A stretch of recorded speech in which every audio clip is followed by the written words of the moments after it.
ابن عباس رضی اللہ عنہ نے بیان کیا کہ میں کئی مہاجرین کو قرآن مجید پڑھایا کرتا تھا۔ حضرت عبد الرحمن بن عوف رضی اللہ عنہ بھی ان میں سے ایک تھے۔ ابھی میں مینا میں ان کے مکان پر تھا اور وہ حضرت عمر رضی اللہ عنہ کے آخری حج میں سن 23 ہجری ان کے ساتھ تھے کہ وہ میرے پاس لوٹ کر آئے اور کہا کہ کاش تم اس شخص کو دیکھتے، آج امیر المومنین رضی اللہ عنہ کے پاس آیا تھا۔ اس نے کہا کہ اے امیر المومنین رضی اللہ عنہ، کیا آپ فلاں صاحب سے یہ پوچھ تاچھ کریں گے جو یہ کہتے ہیں کہ اگر عمر رضی اللہ عنہ کا انتقال ہو گیا تو میں فلاں صاحب طلحہ بن عبید اللہ رضی اللہ عنہ سے بیعت کروں گا، کیونکہ واللہ حضرت ابو بکر رضی اللہ عنہ کی بغیر سوچے سمجھے بیعت تو اچانک ہو گئی اور پھر وہ مکمل ہو گئی تھی۔ اس پر حضرت عمر رضی اللہ عنہ بہت غصہ ہوئے اور کہا کہ میں انشاءاللہ شام کے وقت لوگوں سے خطاب کروں گا اور انہیں ان لوگوں سے ڈراؤں گا جو زبردستی سے دخل در معقولات کرنا چاہتے ہیں۔ حضرت عبد الرحمن بن عوف رضی اللہ عنہ نے کہا کہ اس پر میں نے عرض کیا، یا امیر المومنین رضی اللہ عنہ، ایسا نہ کیجیے، حج کے موسم میں کم سمجھی اور برے بھلے ہر ہی قسم کے لوگ جمع ہیں، اور جب آپ خطاب کے لیے کھڑے ہوں گے تو آپ کے قریب یہی لوگ زیادہ ہوں گے، اور مجھے ڈر ہے کہ آپ کھڑے ہو کر کوئی بات کہیں اور وہ چاروں طرف پھیل جائے، لیکن پھیلانے والے اسے صحیح طور پر یاد نہ رکھ سکیں گے اور اس کے غلط معنی پھیلانے لگیں گے۔ اس لیے مدینہ منورہ پہنچنے تک کا اور انتظار کر لیجئے، کیونکہ وہ ہجرت اور سنت کا مقام ہے۔ وہاں آپ کو خالص دینی سمجھ بوجھ رکھنے والے اور شریف لوگ ملیں گے۔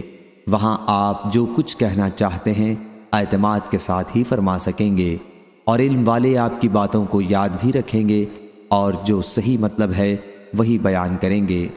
حضرت عمر رضی اللہ عنہ نے کہا، ہاں اچھا، اللہ کی قسم میں مدینہ منورہ پہنچتے ہی سب سے پہلے لوگوں کو اسی مضمون کا خطبہ دوں گا۔ حضرت ابن عباس رضی اللہ عنہ نے بیان کیا کہ پھر ہم ذی الحج کے مہینے کے آخر میں مدینہ منورہ پہنچے۔ جمعہ کے دن سورج ڈھلتے ہی ہم نے مسجد نبوی پہنچنے میں جلدی کی، اور میں نے دیکھا کہ سعید بن زید بن عمرو بن نفیل ممبر کی جڑ کے پاس بیٹھے ہوئے تھے۔ میں بھی ان کے پاس بیٹھ گیا، میرا ٹخنا ان کے ٹخنے سے لگا ہوا تھا۔ تھوڑی ہی دیر بعد میں حضرت عمر رضی اللہ عنہ بھی باہر نکلے۔ جب میں نے انہیں آتے دیکھا تو سعید بن زید بن عمرو بن نفیل رضی اللہ عنہ سے میں نے کہا کہ آج حضرت عمر رضی اللہ عنہ ایسی بات کہیں گے جو انہوں نے اس سے پہلے خلیفہ بنائے جانے کے بعد کبھی نہیں کہی تھی، لیکن انہوں نے اس کو نہ مانا اور کہا کہ میں تو نہیں سمجھتا کہ آپ کوئی ایسی بات کہیں جو پہلے کبھی نہیں کہی تھی۔ پھر حضرت عمر رضی اللہ عنہ ممبر پر بیٹھے، اور جب مؤذن اذان دے کر خاموش ہوا تو آپ کھڑے ہوئے اور اللہ تعالیٰ کی حمد و ثنا اس کی شان کے مطابق کرنے کے بعد فرمایا، اما بعد، آج میں تم سے ایک ایسی بات کہوں گا جس کا کہنا میری تقدیر میں لکھا ہوا تھا۔ مجھ کو نہیں معلوم کہ شاید میری یہ گفتگو موت کے قریب کی آخری گفتگو ہو، بس جو کوئی اسے سمجھے اور محفوظ رکھے اسے چاہیے کہ اس بات کو اس جگہ تک پہنچا دے جہاں تک اس کی سواری اسے لے جا سکتی ہے، اور جسے خوف ہو کہ اس نے بات نہیں سمجھی ہے تو اس کے لیے جائز نہیں کہ میری طرف غلط بات منسوب کرے۔ بلا شبہ اللہ تعالیٰ نے محمد صلی اللہ علیہ وسلم کو حق کے ساتھ مبعوث کیا اور آپ پر کتاب نازل کی۔ کتاب اللہ کی صورت میں جو کچھ آپ پر نازل ہوا ان میں آیت رجم بھی تھی۔ ہم نے اسے پڑھا تھا، سمجھا تھا اور یاد رکھا تھا۔ رسول اللہ صلی اللہ علیہ وسلم نے خود اپنے زمانے میں رجم کرایا، پھر آپ کے بعد ہم نے بھی رجم کیا، لیکن مجھے ڈر ہے کہ اگر وقت یوں ہی آگے بڑھتا رہا تو کہیں کوئی یہ نہ دعویٰ کر بیٹھے کہ رجم کی آیت ہم کتاب اللہ میں نہیں پاتے، اور اس طرح وہ اس فریضے کو چھوڑ کر گمراہ ہوں جسے اللہ تعالیٰ نے نازل کیا تھا۔ یقیناً رجم کا حکم کتاب اللہ سے اس شخص کے لیے ثابت ہے جس نے شادی ہونے کے بعد زنا کیا ہو، خواہ مرد ہوں یا عورتیں، بشرطے کہ گواہی مکمل ہو جائے یا حمل ظاہر ہو یا وہ خود اقرار کر لے۔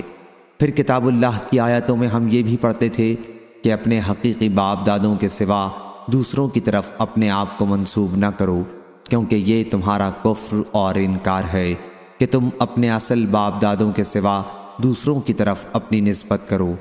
ہاں، اور سن لو کہ رسول اللہ صلی اللہ علیہ وسلم نے یہ بھی فرمایا تھا کہ میری تعریف حد سے بڑھا کر نہ کرنا، جس طرح عیسیٰ ابن مریم علیہ السلام کی حد سے بڑھا کر تعریفیں کی گئیں، ان کو اللہ کا بیٹا بنا دیا گیا، بلکہ میرے لیے صرف یہ کہو کہ میں اللہ کا بندہ ہوں اور اس کا رسول ہوں۔ اور مجھے یہ بھی معلوم ہوا ہے کہ تم میں سے کسی نے یوں کہا ہے کہ واللہ اگر عمر رضی اللہ عنہ کا انتقال ہو گیا تو میں فلاں سے بیعت کروں گا۔ دیکھو تم میں سے کسی کو یہ دھوکہ نہ ہو کہ حضرت ابو بکر رضی اللہ عنہ کی بیعت تو اچانک ہو گئی تھی اور پھر وہ چل گئی۔ بات یہ ہے کہ بے شک حضرت ابو بکر رضی اللہ عنہ کی بیعت ناگاہ ہوئی، اور اللہ نے ناگہانی بیعت میں جو برائی ہوئی ہے اس سے تم کو بچائے رکھا۔ اس کی وجہ یہ ہوئی کہ تم کو اللہ تعالیٰ نے اس کے شر سے محفوظ رکھا، اور تم میں کوئی شخص ایسا نہیں جو ابو بکر رضی اللہ عنہ جیسا متقی خدا ترس ہو۔ تم میں کون ہے جس سے ملنے کے لیے اونٹ چلائے جاتے ہوں؟ دیکھو خیال رکھو کوئی شخص کسی سے بغیر مسلمان کے صلاح مشورے اور اتفاق اور غلبہ آرا کے بغیر بیعت نہ کرے۔ جو کوئی ایسا کرے گا اس کا نتیجہ یہی ہوگا کہ بیعت کرنے والا اور بیعت لینے والا دونوں اپنی جان گنوا دیں گے۔ اور سن لو بلا شبہ جس وقت حضور اکرم صلی اللہ علیہ وسلم کی وفات ہوئی تو ابو بکر رضی اللہ عنہ ہم میں سے سب سے بہتر تھے، البتہ انصار نے ہماری مخالفت کی تھی، اور وہ سب لوگ ثقیفہ بنی سعدہ میں جمع ہو گئے تھے۔ اسی طرح علی اور زبیر رضی اللہ عنہ اور ان کے ساتھیوں نے بھی ہماری مخالفت کی تھی، اور باقی مہاجرین ابو بکر رضی اللہ عنہ کے پاس جمع ہو گئے تھے۔ اس وقت میں نے ابو بکر رضی اللہ عنہ سے کہا، اے ابو بکر رضی اللہ عنہ، ہمیں اپنے ان انصار بھائیوں کے پاس لے چلیے۔ چنانچہ ہم ان سے ملاقات کے ارادے سے چل پڑے۔ جب ہم ان کے قریب پہنچے تو ہماری انہی میں کے دو نیک لوگوں سے ملاقات ہوئی، اور انہوں نے ہم سے بیان کیا کہ انصاری آدمیوں نے یہ بات ٹھہرائی ہے کہ سعد بن عبادہ رضی اللہ عنہ کو خلیفہ بنائیں۔ اور انہوں نے پوچھا، حضرات مہاجرین آپ لوگ کہاں جا رہے ہیں؟ ہم نے کہا کہ ہم اپنے ان انصار بھائیوں کے پاس جا رہے ہیں۔ انہوں نے کہا کہ آپ لوگ ہرگز وہاں نہ جائیں، بلکہ خود جو کرنا ہے کر ڈالو۔ لیکن میں نے کہا کہ بخدا ہم ضرور جائیں گے۔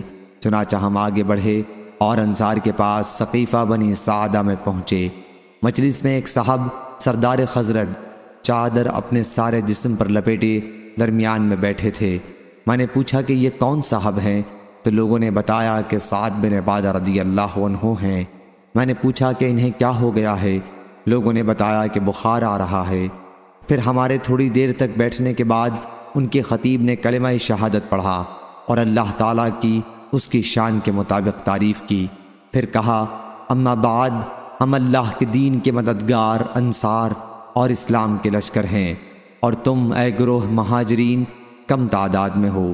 تمہاری یہ تھوڑی سی تعداد اپنی قوم قریش سے نکال کر ہم لوگوں میں آ رہے ہو۔ تم لوگ یہ چاہتے ہو کہ ہماری بیخکنی کرو اور ہم کو خلافت سے محروم کر کے آپ خلیفہ بن بیٹھو۔ یہ کبھی نہیں ہو سکتا۔ جب وہ خطبہ پورا کر چکے تو میں نے بولنا چاہا۔ میں نے ایک عمدہ تقریر اپنے ذہن میں ترتیب دے رکھی تھی۔ میری بڑی خواہش تھی کہ حضرت ابو بکر رضی اللہ عنہ کی بات کرنے سے پہلے ہی میں اس کو شروع کر دوں، اور انصار کی تقریر سے جو ابو بکر رضی اللہ عنہ کو غصہ پیدا ہوا ہے اس کو دور کر دوں۔ جب میں نے بات کرنی چاہی تو ابو بکر رضی اللہ عنہ نے کہا، ذرا ٹھہرو، میں نے ان کو ناراض کرنا برا جانا۔ آخر انہوں نے ہی تقریر شروع کی، اور خدا کی قسم وہ مجھ سے زیادہ عقل مند اور مجھ سے زیادہ سنجیدہ اور متین تھے۔ میں نے جو تقریر اپنے دل میں سوچ لی تھی اس میں سے انہوں نے کوئی بات نہیں چھوڑی، فی البدیہہ وہی کہی، بلکہ اس سے بھی بہتر۔ پھر وہ خاموش ہو گئے۔ ابو بکر رضی اللہ عنہ کی تقریر کا خلاصہ یہ تھا کہ انصاری بھائیو، تم نے جو اپنی فضیلت اور بزرگی بیان کی ہے وہ سب درست ہے، اور تم بے شک اس کے سزاوار ہو، مگر خلافت قریش کے سوا اور کسی خاندان والوں کے لیے نہیں ہو سکتی، کیونکہ قریش ازرو نسب اور ازرو خاندان تمام عرب کی قوموں میں بڑھ چڑھ کر ہیں۔